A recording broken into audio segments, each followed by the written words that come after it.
Una pregunta para ampliar la mirada. Diálogos entre disciplinas para descubrir el mundo. Con vos que estás ahí, en tu casa, en las aulas, con los y las docentes. Nuevas formas de conocer, otros modos de aprender. Seguimos educando.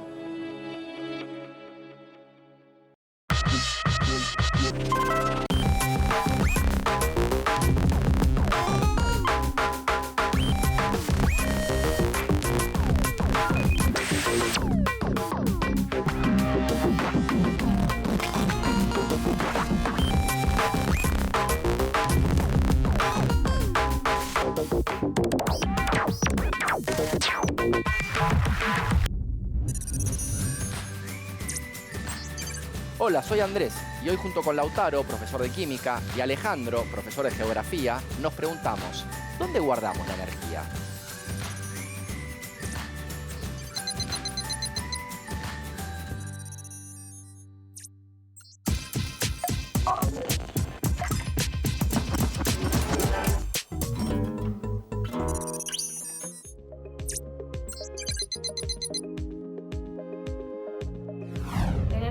Es todo aquello que puede producir un cambio en la materia. En cuanto a la física, es la capacidad de poder realizar un trabajo. En cuanto al ámbito tecnológico y económico, es un recurso natural. La energía es un recurso estratégico fundamental para el desarrollo socioproductivo de un país. Casi toda la energía que consumimos proviene del calor. Este puede hacerse presente a través de los combustibles fósiles o de la energía solar. La energía que consumimos mayormente proviene del sol. Si hablamos de la energía eléctrica que llega a nuestros hogares, se produce en centrales térmicas e hidráulicas y se abastece mediante un sistema de redes a prácticamente todo el país. Las no renovables serían el petróleo y el gas, y las renovables la eólica, la solar, la hidroeléctrica, mareomotriz, geotérmica y algunas bioenergías. La Argentina produce energía solar en la zona andina, produce energía eólica en la zona de la Patagonia y en lo que queda del país también se puede producir energía hidráulica. Se utilizan altos porcentajes de hidrocarburos. El petróleo y el gas alcanzan casi el 90% total de la oferta energética del país. La mayoría de la energía que se consume en nuestro país proviene de fuentes no renovables, como el petróleo y el gas. Zona de combustibles fósiles, el petróleo y el gas. Los combustibles fósiles son la principal fuente de energía que Argentina utiliza para la generación de electricidad. Pero también se utilizan, aunque en mucho menor proporción, algunas energías provenientes de fuentes renovables. El litio se utiliza para la fabricación de baterías eléctricas recargables. Se utiliza en vehículos a propulsión eléctrica, con también sistemas energéticos. Las baterías de litio hacen un uso más eficiente de la energía, una mayor adopción de energía renovable y un menor impacto en el medio ambiente. La transición energética es el cambio necesario del modelo de producción actual a un modelo basado en las energías renovables. Quiere decir, implementar un nuevo modelo que permita generar energía de recursos renovables. El traspaso de las energías convencionales a las energías más limpias y eficientes, o sea, las renovables.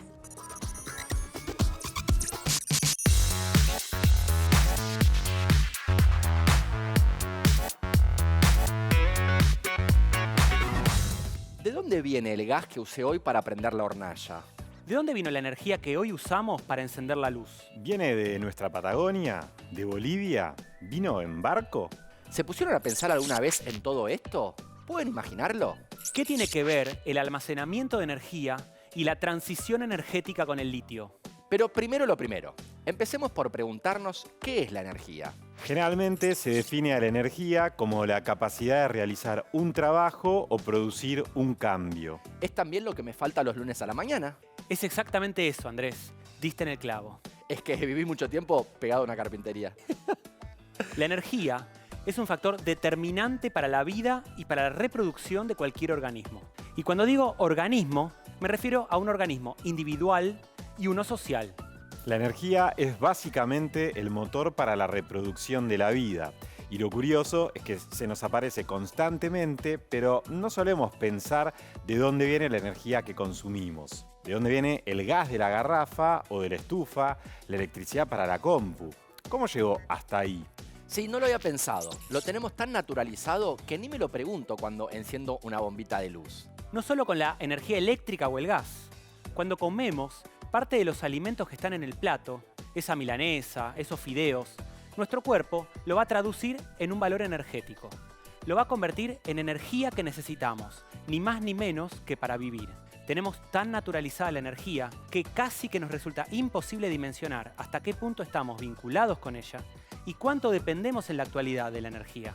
En todos los aspectos. Fíjate que si repasamos la historia humana, desde la Revolución Industrial, vamos a encontrar que el combustible que proviene de la descomposición natural de la materia orgánica a lo largo de millones de años, el que llamamos combustible fósil, El de los dinosaurios, digamos. ese, y a grandes rasgos fue clave en el desarrollo económico. Primero el carbón, después el petróleo y el gas. La sociedad industrial a pleno, a partir de esos combustibles fósiles, energía pura. Históricamente, a estos procesos se los llama transiciones, pero en realidad fueron adiciones, porque no hubo un reemplazo, sino una incorporación de nuevas fuentes de energía. Hoy consumimos más carbón que en la Inglaterra del siglo XIX, por ejemplo. Llamalas como quieras, Lauti. Lo que tenemos que saber es que las implicaciones que tuvieron estos cambios fueron dramáticas y de largo alcance, siempre impulsadas básicamente por la lógica económica. Déjame ver si entiendo. La energía a partir de los combustibles fósiles apareció para reemplazar a otra clase de energía. Exacto. Genial. ¿Y esa otra clase de energía es? La biomasa. ¿Ese no era uno de 100% lucha? No, esa era la masa. Esta por ahí era una prima, la biomasa, que es básicamente toda la materia orgánica susceptible de ser utilizada como fuente de energía, tanto animal como vegetal, y puede haber sido obtenida de manera natural o proceder de transformaciones artificiales. Materia que se convierte en energía al aplicarle distintos procesos químicos. Pero en última instancia sabemos que la energía de la biomasa proviene del sol. Los vegetales y animales absorben y almacenan una parte de la energía solar que llega a la Tierra en forma de alimento y energía. Cuando pasa esto, también se obtienen subproductos que no sirven para los seres vivos ni pueden ser utilizados para fabricar alimentos, pero sí para hacer energía de ellos. ¿Y por qué los fósiles reemplazaron a una energía como la que se obtiene de la biomasa? Como dijo antes Ale, por razones económicas. El carbón reemplazó a la biomasa porque la nueva tecnología le permitió convertirse en una fuente de energía más potente y barata. La comparación entre la energía proveniente de fósiles y la de biomasa nos va a dar la pauta de por qué el mundo se inclinó hacia la primera. Tomemos a la energía como la capacidad de realizar trabajo. Para visualizar lo que consumimos, podríamos comparar la energía que se puede obtener a través del trabajo muscular de los seres humanos con la energía que se obtiene a partir de fuentes fósiles. Atención, en el año 2005 se consumieron 12 terawatts de combustibles fósiles. Si tomamos a los 7.000 millones de personas que habitamos el mundo y los hacemos trabajar a la máxima potencia, incluyendo bebés, niños y ancianos, generaríamos una energía máxima de 0,7 terawatts. Sí, el poder físico de los combustibles fósiles es más de 10 veces mayor que el máximo poder teórico del trabajo humano. Ni comparemos con el trabajo humano real. Otro ejemplo. Se calcula que una casa suele necesitar la energía del empuje de 100 individuos, un auto la de 2000, y una mercadería que viaja entre los océanos para satisfacer nuestro consumo se lleva la energía de 6.000 humanos. Es decir, que sin el empuje fósil, mantener el tipo de vida actual solo sería posible para una ciudad del tamaño de la de Londres, mientras que todo el resto de la humanidad debería trabajar para ella. Cada año se consumen en el mundo 8.000 millones de toneladas de carbón, 3.000 millones de metros cúbicos de gas natural y 30.000 millones de barriles de petróleo. Según la red Huella Global, el planeta ya no se reproduce. Ya no basta con él mismo para reponer lo que se extrae. A este paso, para 2050, será necesario más de 2 planetas para satisfacer nuestro metabolismo productivista. Esta inédita capacidad desplegada por el ser humano en los últimos 200 años para dominar y modificar radicalmente su entorno vital ha sido bautizada Era del Antropoceno por el Premio Nobel de Química de 1995, Paul Crutzen. Con estos números y estas comparaciones, no podemos preguntarnos por la viabilidad de un modelo energético sin preguntarnos también por la viabilidad del modelo de acumulación. Actualmente ya no se cuenta con abundantes hidrocarburos fáciles de extraer y para sostener los altos niveles de consumo energético se extrema en la exploración de lo que algunos investigadores llaman las energías extremas. Este concepto de energía extrema se refiere no solo a las características de los hidrocarburos, sino también a los modos de explotación en los territorios. Estas formas de extraer elementos de la tierra implica riesgos de distinto tipo. Riesgo de origen tecnológico, como derrames, explosiones o venteos. Riesgos de origen socioeconómico, como desigualdad social, especulación inmobiliaria, despojo a pueblos originarios, violencia de género. Riesgos de origen natural, que desembocan en procesos gravitacionales, erosión y deforestación. Otra característica de este modelo de extracción extrema es que irrumpe en ecosistemas frágiles y afecta a las comunidades que habitan en esos lugares. Por ejemplo, las técnicas de extracción de hidrocarburos no convencionales mediante la fractura expuesta, lo que se conoce como fracking, es considerada una energía extrema.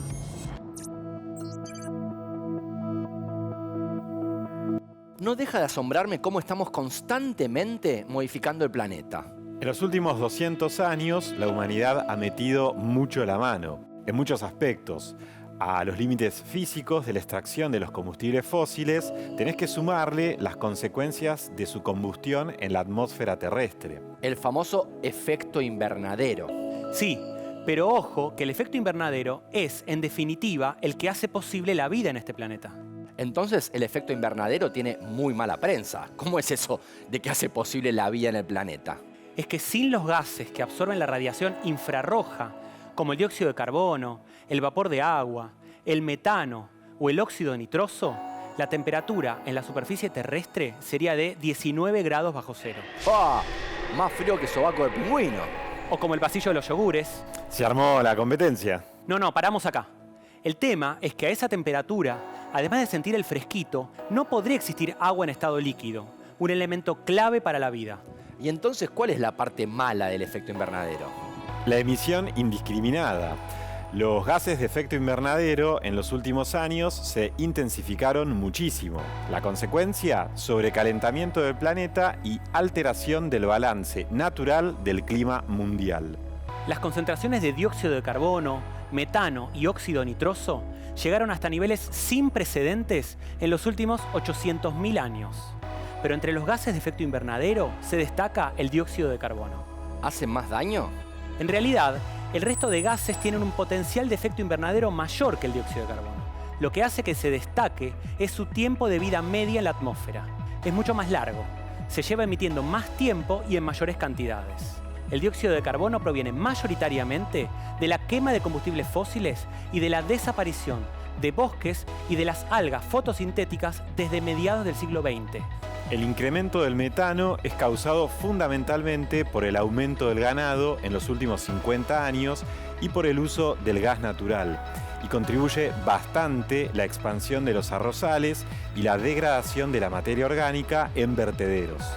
La emisión de óxido nitroso corresponde principalmente a la utilización de abonos químicos en la agricultura industrializada. Para resumir, detrás del cambio climático están la utilización masiva de los combustibles fósiles y, en menor medida, la agricultura industrial. Los dos elementos centrales de la forma de producción y acumulación del sistema capitalista. Veamos algunos datos del consumo energético para comprender qué rol y qué responsabilidad le toca a cada región en el mundo. Pensar estas cuestiones es imprescindible para definir un futuro más igualitario. El sistema energético se configura como un conjunto de vínculos dentro del sistema humano y entre este y la naturaleza, y determinado por las relaciones de producción existentes. Entre un 70 y un 80% del cambio climático es atribuible históricamente a la producción y el consumo de los estados centrales, a los que se está sumando China. Actualmente, América Latina es, como región, excedentaria en energía. Es decir, que el 20% de la energía producida se exporta. Y si consideramos solo el petróleo, podemos observar que aproximadamente la mitad de su producción es exportada. El destino principal de estas exportaciones es América del Norte, pero existen suficientes indicios de que en el futuro el principal destino será el sureste asiático. Pero América Latina no es solo una región exportadora neta de energía, de manera directa, sino que también puede ser considerada un exportador virtual de energía. ¿Qué es esto de la energía virtual? La energía contenida en productos semi-elaborados o elaborados de determinados sectores industriales que fueron llevados desde países desarrollados a países en desarrollo. ¿Por qué? Entre otras causas, porque en condiciones relativas en nuestros países existe energía abundante y barata respecto a lo que ocurre en los países desarrollados de origen. ¿Cuáles son esas industrias? Las del aluminio, el acero, la siderurgia, la de pasta celulósica, la del papel, la petroquímica, entre otras. El sistema energético mundial tiene características muy identificables, también en nuestra región, y que nos permiten entender cómo funciona la economía de la energía. Existe una alta concentración de la propiedad y el manejo de los recursos energéticos convencionales. Esta concentración no solo se da en manos privadas, sino en muchos casos en manos públicas estatales. Altos niveles de conflictividad en torno al acceso a las fuentes energéticas. Fuerte impacto sobre las poblaciones afectadas por toda la cadena de exploración, extracción, transformación y uso de la energía. Altos impactos ambientales sobre la biodiversidad en zonas rurales y urbanas. Emisiones de gases con efecto invernadero, causantes del proceso de calentamiento global y cambio climático. Impactos de las grandes obras de infraestructura energética, de todos los eslabones de su cadena, sobre los territorios, la biodiversidad y las comunidades afectadas, muchas de ellas desarrolladas con dineros públicos. Inequidades relacionadas con las características de apropiación de la energía y sus beneficios en toda la cadena productiva. Apropiación privada y con fines de lucro de los bienes y servicios energéticos, la mercantilización de las cadenas energéticas en todas sus etapas. Descenso de la eficiencia en la producción de energía. Cada vez se necesita más energía para producir una unidad de energía útil. Ausencia de la participación ciudadana en la construcción de las políticas energéticas y sobre todo en la posibilidad de decidir sobre los usos del territorio. Entonces, la energía es también una forma de relación social entre quienes sostienen un modelo energético, porque su acceso en las sociedades actuales determina nuestra condición de vida. Cuando observamos los espacios que tienen acceso a la luz eléctrica de calidad o a las redes de gas natural, vamos a ver que están directamente relacionadas con las características socioeconómicas de la población. Generalmente, las poblaciones de bajos ingresos tienen pocos y malos servicios energéticos. Esto nos lleva a otro concepto clave del que se viene discutiendo en los últimos años, que es el de pobreza energética. Debatir la energía nos lleva a debatir también la sociedad que tenemos y la sociedad que queremos ser. Por esto es importante preguntarnos, ¿qué energía? ¿Para qué y para quién? Mientras América Latina exporta energía de diversas maneras, cerca de 30 millones de personas en este subcontinente no tienen acceso a la electricidad y muchos más cocinan con biomasa en condiciones que afectan su salud. El problema aún mayor se asocia a las condiciones indignas, inseguras e insuficientes en las que los sectores de menores recursos acceden a la energía en las grandes ciudades, donde, por ejemplo, se ven obligados a sostener conexiones ilegales para contar con electricidad. Los sectores de menores ingresos pagan por los servicios energéticos mucho más respecto a sus ingresos que los sectores de mayores recursos. La calidad de la energía utilizada en los sectores carenciados siempre es menor que la de otros sectores. ¿Qué tipo de energía se consume y se produce en nuestro país? Para entender eso, tenemos que hablar de lo que se conoce como matriz energética, que es la representación de estas dos variables, justamente, la producción y el consumo de energía en una región. La matriz energética indica la incidencia de las fuentes de las que procede cada tipo de energía: nuclear, hidráulica, solar, eólica, biomasa, geotérmica o combustibles fósiles, el petróleo, el gas y el carbón. Y de todas estas energías, en Argentina, ¿cuál predomina? ¿Vos qué crees, Andrés? Jugátela. Dame opciones, de nuevo. Nuclear, hidráulica, solar, eólica, biomasa, geotérmica o combustibles fósiles. Combustibles fósiles. Muy bien, no somos muy diferentes al resto del mundo. Predominan las denominadas energías fósiles: carbón, gas y petróleo, es decir, No renovables. Cuando se acaba, se acaba. Tal cual. En Argentina, entre el gas, el carbón y el petróleo, se llevan el 91%. Es lo que podríamos llamar dependencia fósil. el gas natural alcanza más de la mitad de los consumos energéticos del país, el 57,4%, y se utiliza para los hogares, la industria y la generación de energía eléctrica. El petróleo representa alrededor del 32% de la oferta mundial de energía. De ese 32%, el 95% se lo lleva el transporte. Y Argentina tiene un consumo cercano al promedio mundial, en un 31,8%. Pero en cuestión de carbón, no llegamos al 1,8% del total. Muy diferente a lo que pasa en países centrales. En Estados Unidos, Alemania o China, el carbón es una de las fuentes más utilizadas. ¿Y qué pasa con las energías renovables? ¿Se producen acá? ¿Las usamos? Poco y nada. Las energías solar, eólica, hidráulica y los biocombustibles representan un 6,9%. Y la nuclear menos aún, 2,2%. Digamos que nos tenemos que apurar en el cambio, ¿no? Sí, es la idea, disminuir la cantidad de combustibles fósiles y rápido. Rápido y bien. Hay que cambiar fuentes no renovables por renovables y menos contaminantes. Y entonces, ¿hacia dónde vamos? O mejor aún, me remonto a programas anteriores para que vean que estudié. ¿Qué rol juega el litio en nuestro futuro energético? El tema es que las transiciones energéticas que se dieron en la historia de la humanidad siempre estuvieron ligadas a los avances tecnológicos y las prioridades económicas. Se priorizaron energías más potentes, más eficientes y más baratas. No sería este el caso. No, porque nos va a seguir llevando a este final anunciado. La nueva transición no tendría que estar impulsada por la tecnología o aspectos económicos, sino por los límites físicos y ecológicos. Digamos que la economía ecológica debería ser la nueva economía. Es que por primera vez la densidad energética del nuevo recurso es menor que la del anterior. Hay menos de lo nuevo y no más, como fue el caso de las grandes transformaciones anteriores. Los nuevos desafíos van a requerir grandes inversiones en innovación y desarrollo de tecnologías energéticas. El gran desafío de estos tiempos es almacenar la energía eléctrica procedente de fuentes renovables. El combustible fósil como el petróleo, el gas o el carbón constituye energía almacenada.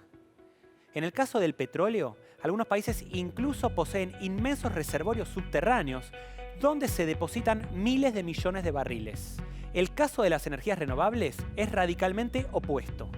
Estas energías, que captan la energía del ambiente en sus diferentes formas, producen electricidad que necesariamente debe ser consumida en el acto o de otro modo se desperdicia. Actualmente existen 4 maneras diferentes de equilibrar la irregularidad de la generación de energía renovable. La más eficiente de todas es mediante el almacenamiento de energía excedente. Guardar lo que comúnmente se desperdicia cuando la oferta supera la demanda, para luego liberarla a la red cuando los recursos de energía renovable no logran satisfacer el consumo. Las soluciones de almacenamiento basadas en baterías gigantes son caras. En este panorama, las baterías de litio cobran especial relevancia. Actualmente, la batería de iones de litio se encuentra en la frontera tecnológica. Su producción se masificó desde la década de los 90 del siglo pasado, con la llegada de los dispositivos electrónicos móviles como celulares y notebooks, y se proyecta como el corazón de la electromovilidad. Autos, camiones, motos, bicicletas y trenes, todos eléctricos.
Me quedé pensando un rato.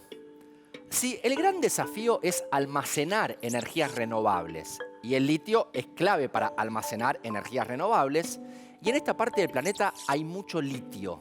No te ilusiones. Es lo que dijiste al principio. Un gran desafío. Pero el de las energías renovables y el litio no es un camino recto hacia el desarrollo de los países que lo producen. O sea que para nosotros no todo lo que reluce es litio. No. Hace falta muchos factores. Fundamentalmente uno histórico, que es el de las relaciones entre los países centrales y los países periféricos. La dinámica que se produce desde la extracción de litio hasta su constitución en células de energía nos puede dar una mirada que ayuda a comprender qué sucede con este elemento químico. Primer dato para analizar: el 68% de las principales reservas del litio se encuentran en los Andes sudamericanos. Y en la actualidad, los países centrales, los dominantes, encaran diferentes estrategias para hacerse de tecnología de punta. El litio impacta de lleno en estas estrategias porque está en el corazón de la economía que viene, la renovada industria energética. El litio está por acá y a pesar de que lo tenemos en esta zona del planeta, no somos los que más provecho le sacamos. ¿Va por ahí la explicación? Tal cual. Como sucede y como sucedió históricamente con muchas materias primas. El litio se encuentra mayoritariamente en los salares de salmuera, casi un 60% del total. Una gran concentración de litio está, como dijimos, en los Andes sudamericanos, en el denominado Triángulo del Litio. Los números son asombrosos. Bolivia tiene el 30% del total, Chile el 21% y Argentina el 17%. Juntos, el 68% de las reservas mundiales del recurso. Muy lejos aparece el primero de los países centrales. Australia posee el 7%. En líneas generales, entre 2001 y 2017, los valores comercializados del litio se multiplicaron 14 veces. En lo que respecta al carbonato de litio, la producción y comercialización global está en manos de Chile, en más de un 60%, seguido para Argentina en un 17%. Sin embargo, gran parte de la exportación del litio, en cualquiera de sus formas, se encuentra en manos de 4 corporaciones globales, aunque el auge de la demanda del litio lleva a que cada vez haya más interesados en participar del negocio. Sabemos dónde está el litio, pero lo que tenemos que saber es quiénes lo consumen y para qué. Los países que demandan litio son indefectiblemente las naciones del norte. Es decir, si en términos de exportaciones existen países tanto del centro como de la periferia, cuando hablamos de importar litio y consumir, ahí todo va en una dirección. Solo las naciones más ricas y avanzadas son las que más lo consumen. No existen países periféricos que lo demanden en gran escala. En la actualidad, los principales países del sudeste asiático, como China, Corea y Japón, se quedan con los 2/3 de la demanda del mercado. Europeos como Alemania, Gran Bretaña, Bélgica y Francia tienen cerca del 10% y Estados Unidos un promedio del 6%. Los números del litio son una muestra del cambio que está asumiendo la economía mundial. El consumo del litio tiene múltiples modalidades y destinos. En la actualidad, el 39% de lo demandado es para la producción de baterías, el 30% para cerámicos y vidrios, el 8% para grasas y lubricantes, el 5% para la metalurgia, otro 5% para los polímeros, un 3% para los tratamientos de aire y el restante 10% a fines todavía más heterogéneos. Pero se estima que para 2026 todo habrá cambiado. Se proyecta que el 70% del consumo tendrá como destino a las baterías, un 15% a vidrios y cerámicos y el 15% restante a otros destinos. Al comenzar el siglo XXI, Japón era el claro actor dominante del mercado de pilas y baterías en base al sistema ion de litio, seguido por Estados Unidos y luego por el conjunto de países europeos. China venía muy atrás, no llegaba al 1,46% del total de participación en el mercado. Pero en menos de 20 años, China pasó a ocupar el primer lugar como exportador mundial, casi a la par con Estados Unidos y Singapur. Los perdedores del proceso para este caso son claros. Japón cayó de manera sostenida como actor central, mientras que las potencias europeas participan prácticamente en la mitad de los valores que tenían antes. El avance de los países del sudeste asiático a la hora de producir y exportar bienes industriales y tecnológicos de creciente demanda es arrollador. China, Singapur, Hong Kong, Indonesia y Corea concentran el 50% de la exportación mundial de estos productos, mientras que los países centrales del capitalismo del siglo XX, Estados Unidos, Alemania, Japón y Francia, se encuentran en retroceso. Verdadero. Falso. Verdadero. El efecto invernadero hace posible la vida en el planeta. Verdadero. Es falso, dado que gracias al efecto invernadero sus altas temperaturas hacen imposible la vida en el planeta. Esta es verdadera debido a que los gases de efecto invernadero lo que hacen es mantener una temperatura que va a ser la adecuada para el desarrollo de la vida. Verdadero. Sin los gases que absorben radiación infrarroja, como el dióxido de carbono, el vapor de agua, el metano o el óxido de nitroso, la temperatura en la superficie terrestre sería de 19 grados bajo cero. Y no podría existir, por ejemplo, el agua en estado líquido. El problema es que la emisión indiscriminada de gases de efecto invernadero en los últimos años lo ha intensificado y ocasionó el sobrecalentamiento del planeta, alterando el balance natural del clima mundial. En Argentina predomina el uso de energía renovable. Falso.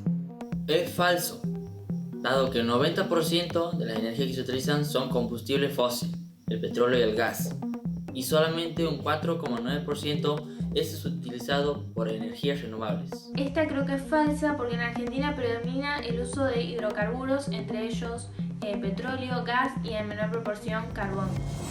Falso. En nuestro país, al igual que en la mayoría de los países del mundo, el predominio es casi completo de las energías denominadas fósiles, como el carbón, gas y petróleo, por lo tanto no renovables. Alcanzan el 91% del total de la matriz. El denominado triángulo del litio lo conforman Argentina, Bolivia y Chile. Verdadero. Es verdadero. Esta es verdadera, ya que por lo que tengo entendido es una de las mayores reservas de este metal blando y se encuentra justo en el límite de estos tres países.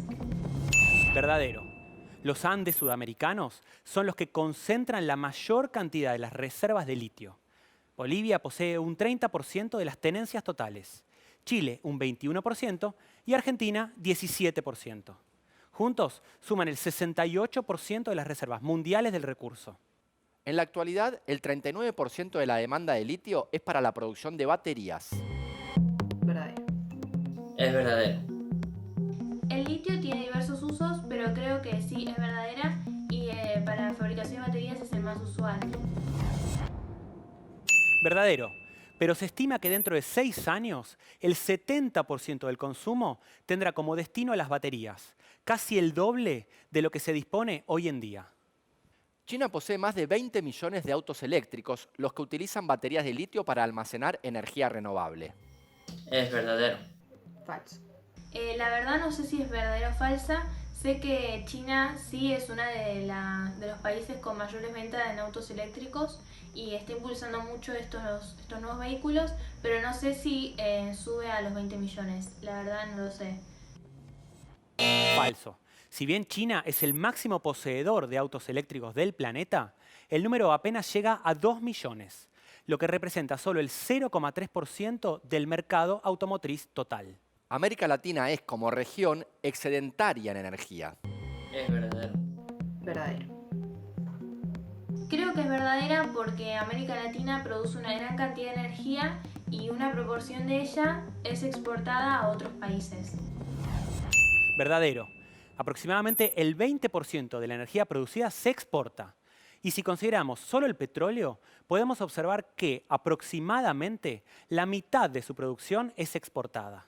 El destino principal de esas exportaciones es América del Norte, pero existen suficientes indicios de que en el futuro el principal destino será el sudeste asiático.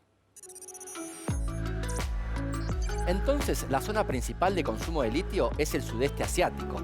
Sí, y todo indica que el crecimiento de esa zona será mayor aún. ¿Se van más para arriba? Sí, por la sencilla razón de que, además de importar y producir con litio, son dominantes en lo que respecta a desarrollos en investigación e innovación de conocimiento tecnológico. China, junto al resto de los países asiáticos, representa el 49% del total de trabajos científicos reportados en 2018, la mitad de las investigaciones a nivel mundial. Hasta hace unos años, China no cumplía el protocolo de Kioto. Desestimaba las presiones de Estados Unidos y Europa para que asumiera sus responsabilidades respecto del cambio climático. Sin embargo, el gobierno chino ha protagonizado lo que se conoció como una larga marcha hacia la conciencia ambiental. Ya en el año 2012, el Congreso del Partido Comunista Chino, el partido de gobierno, afirmó la necesidad de crear una civilización ecológica. De acuerdo con la Agencia Internacional de Energía, entre los años 2015 y 2021, China instalará el 36% de toda la capacidad de generación de energía hidroeléctrica mundial, el 40% de toda la energía eólica y el 36% de la energía solar global. El plan de renovación, con el objetivo de lograr una mayor soberanía energética y aminorar la dependencia de los combustibles fósiles y proteger el ambiente, incluye duplicar la exportación de tecnología e industria verde para el 2030. China ha decidido que entrará al mercado automotriz por vía de lo nuevo: los autos eléctricos, los que requieren litio para sus baterías. La BID, una empresa en Shenzhen, vendió 70.000 autos eléctricos en los primeros 3 trimestres de 2017. China tuvo más del 40% de los autos eléctricos vendidos en el mundo, más del doble de la cantidad vendida en los Estados Unidos. Ya hace 3 años que China superó en stock de automóviles eléctricos a Estados Unidos. La Agencia Internacional de Energía afirma que el stock de vehículos eléctricos será de entre 40 y 70 millones para 2025. Y se estima que para 2040 habrá 530 millones de automóviles eléctricos en todo el mundo, un tercio de todos los autos del planeta. Para el caso de China, no se trata de una tecnología importada, sino que la misma fabricación de vehículos corre por cuenta de constructores locales. Las firmas chinas produjeron el 43% de los 750.000 vehículos eléctricos producidos en todo el mundo en 2016.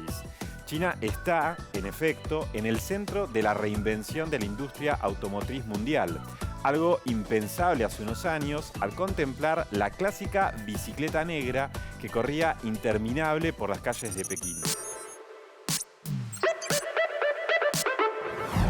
Estamos ante una etapa de cambios. Cambios que se hacen y otros que se deben hacer.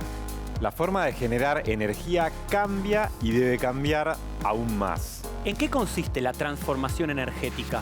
¿Hacia dónde nos lleva? Como país, como sociedad. Un ingeniero especialista en sistemas ambientales humanos y en sustentabilidad. Un ecologista que tiene todas las respuestas. Bueno, buenos días a todos. Un gusto estar con ustedes. Mi nombre es Pablo Bertinat. Yo soy director del Observatorio de Energía y Sustentabilidad en la UTN Rosario. Trabajamos temas relacionados a la problemática energética en general y en particular a las energías renovables.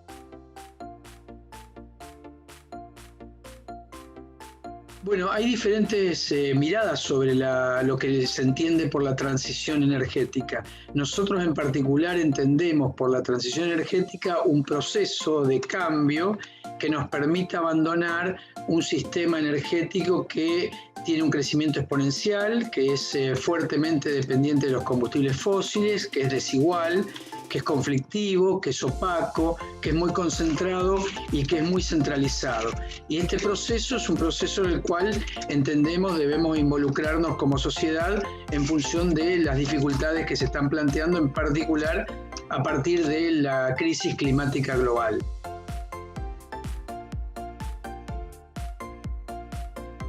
Bueno, la transición energética es una transición que no es un proceso de cambio solamente de las fuentes energéticas que utilizamos. Nosotros entendemos la energía como una herramienta para mejorar la calidad de vida. Y en realidad el cambio que propiciamos o el que imaginamos de transición energética es un cambio de sistema en donde cambiemos la relación que tenemos nosotros con la naturaleza, la relación que tenemos nosotros entre los humanos y que implique en definitiva una perspectiva de desarrollo que permita ser congruentes con los derechos de las personas y con los derechos de la naturaleza.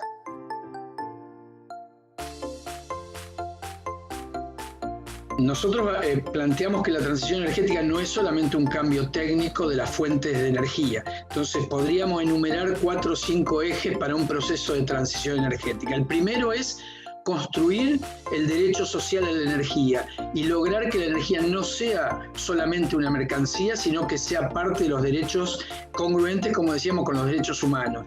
Por otro lado, implica también otro de los ejes, que es eliminar la pobreza energética, que es uno de los principales problemas que existen en el mundo y en la región y en nuestro país también. En tercer lugar, rediscutir la forma en que satisfacemos nuestras necesidades, porque los recursos son finitos, los combustibles fósiles se van a terminar y producen el calentamiento global y necesitamos vivir de otra manera, consumiendo de otra manera. Pero también implica rediscutir el modelo productivo, rediscutir el transporte, qué es lo que produce cada uno de nuestros países, porque la energía está ligada también a estas cuestiones.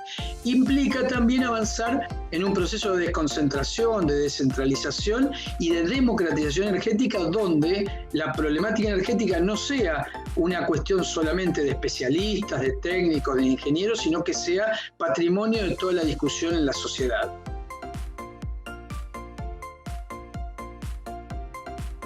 Bueno, sabemos que tenemos que cambiar a una matriz de fuentes renovables, que tenemos que abandonar los combustibles fósiles como parte de esos ejes que planteábamos para la transición energética.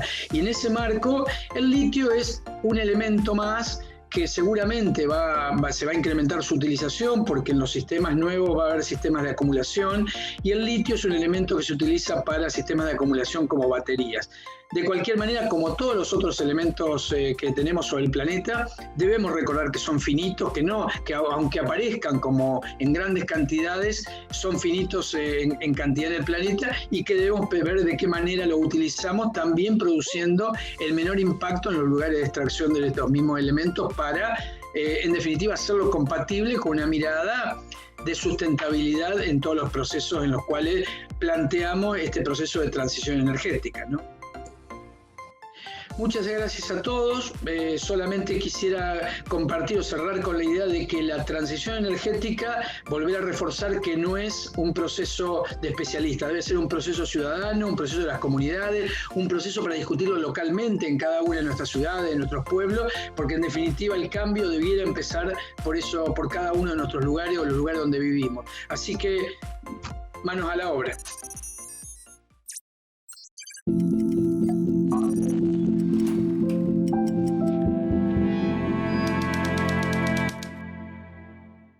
Hay muchas categorías que a la filosofía les ha costado, pero muchísimo, poder explicar a lo largo de la historia, de las distintas propuestas teóricas. Una de ellas es la categoría de la vida.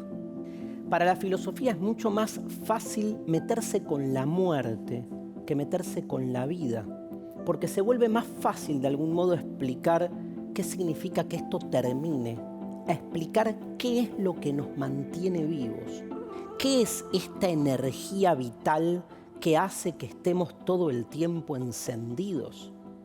¿Vieron qué difícil que es poder explicar teóricamente qué significa la vida? Hay por eso un conjunto de metáforas que vienen a ayudar. Digo, en general, cuando un concepto cuesta, vienen a su ayuda otros conceptos con los que se asocia. Y hay una metáfora que ha sido fundamental en la historia, sobre todo de Occidente, para tratar de darle una explicación a lo que es la vida. Esa metáfora es la metáfora del alma. Tal vez una de las metáforas más importantes de la historia de nuestra cultura, tan importante como la de Dios. La metáfora que explica qué es lo que nos anima, la metáfora del alma. Alma en latín se dice ánima, de ahí la palabra animado, animarse, el ánimo. Alma es ánima y es una de las metáforas claves para tratar de entender por qué estamos vivos. Hay dos grandes modelos que explican lo que es el alma. Un modelo que tiene su principal exponente en Platón, explica que el alma es algo que está en nuestro interior y que de alguna manera cuando el cuerpo, que es lo corrupto, lo cambiante, lo imperfecto, muere, el alma logra trascender. El alma vendría a ser algo así como una especie de presencia interior, como de un yo duplicado, que en nuestro interior y de modo incorpóreo está todo el tiempo animándonos. Siempre me pregunté, frente a esta metáfora, cómo podía ser que algo incorpóreo domine lo corpóreo y que quede encerrado adentro de nuestro cuerpo. Y digo esto porque ustedes saben que la más famosa tesis de Platón en relación al alma es esta idea de que el cuerpo es cárcel y tumba, dice también, del alma, a la que de algún modo enclaustra y hace permanecer en nuestra interioridad. Qué interesante la metáfora también de la interioridad, ¿no? Como si hubiese algo más que cuerpo. Pero esa es una sensación que tenemos de modo recurrente, de que no alcanza a explicar lo que somos, la energía que emitimos, solo desde la perspectiva de lo corporal. Hay por eso una segunda línea que también empieza en la antigüedad y cuyo filósofo más importante es Epicuro. Saben que Epicuro pensaba que el alma, como los dioses, también estaba hecha de átomos. O sea, hay una continuidad de la materia. Todo está hecho de la misma materia, o sea, todo está hecho en última instancia de átomos. Y cuando el cuerpo muere, el alma también muere.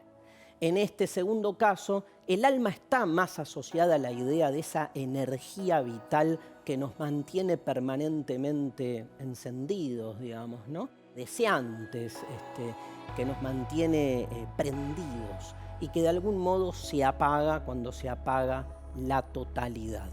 Es muy interesante pensar estas metáforas a la luz de nuestros tiempos tecnocientíficos, donde en general toda esta metafísica sucumbe. Hoy nos concebimos básicamente como una instancia corporal, donde no hay otra cosa más que cuerpo.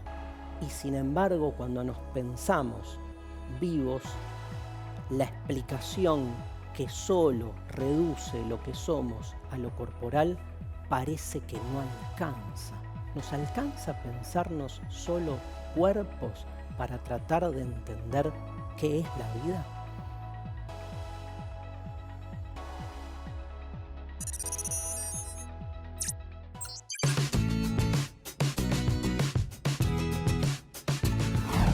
¿Qué significa que China busque dominar el mercado mundial de litio? ¿Y qué implicancias tiene para la necesaria transición energética y para América Latina? El tema principal es que sea China, que ahora emerge por sobre las demás potencias, o sea Estados Unidos, Europa o Japón, solo se corre el eje de la acumulación global. Se reproduce el mismo lugar para nosotros. los que estamos en este lado del mundo, en el sur global. Se trata de reducir nuestra presencia a la de un espectador pasivo de lo que se decide en el centro del mundo. Aunque seamos nosotros acá en Latinoamérica los que aportemos el componente fundamental, el litio está bastante concentrado en esta parte del mundo. Así es, y no existiría hoy por hoy ningún paradigma energético renovado si los países del sur no brindáramos, tal como ha sido siempre, el recurso básico. Entonces, el desafío esta vez es cambiar la historia. En el caso del litio, los países exportadores, Argentina, Chile y Bolivia básicamente, deberían trazar una estrategia alternativa para no ser solo los vendedores de materia prima. ¿Y se está haciendo algo? Existen algunas iniciativas que buscan promover una agenda de políticas públicas. En marzo de este año se constituyó el Foro Interuniversitario de Especialistas en Litio de la Argentina, que reunió a 30 representantes de las muy diversas líneas de investigación sobre litio en el país, bajo un carácter muy federal, con paridad de género y transdisciplinario. En Argentina, en particular, contamos con más de 200 investigadores en CONICET, universidades, el INTI y otras instituciones que están desarrollando conocimiento en torno a las diversas áreas en relación al litio, desde las ciencias sociales hasta la ingeniería, pasando por las ciencias ambientales, economía, geografía y la biología. El foro también llamó a conformar una Comisión Nacional del Litio y a crear una nueva Agencia Nacional de Energías Alternativas. Y la particularidad del foro está en que, pese a su carácter interdisciplinario y de perfil académico, no dejó de realizar una crítica a la lógica extractivista que predomina en el país. Dijeron que hay que pensar al litio como un elemento estratégico de manera integral. ¿Cómo sería eso? Que se considere la soberanía de las comunidades que viven en los salares hace milenios. Que se cuente con procesos que respeten el ambiente y lo entiendan como sistema socioecológico. Y que al mismo tiempo que se busque desarrollar cadenas productivas en nuestro país y que se produzca un crecimiento tecnológico en el que predomine el saber local y el accionar de una empresa pública local. El desafío es grande, nada más ni nada menos que transformar el esquema actual. Que el viaje del litio sea otro. Hoy se extrae de nuestros territorios y se industrializa en los principales países desarrollados, y así se refuerza la dependencia. Es necesario avanzar en una transición energética que reduzca la pobreza energética, que permita descentralizar la generación y acceso a la energía. Y en ese sentido, las energías renovables y el recambio del transporte por transporte eléctrico es fundamental. Entonces la pregunta clave es, ¿toda esa tecnología la vamos a comprar afuera o el sector científico y las comunidades podrán ser parte del proceso?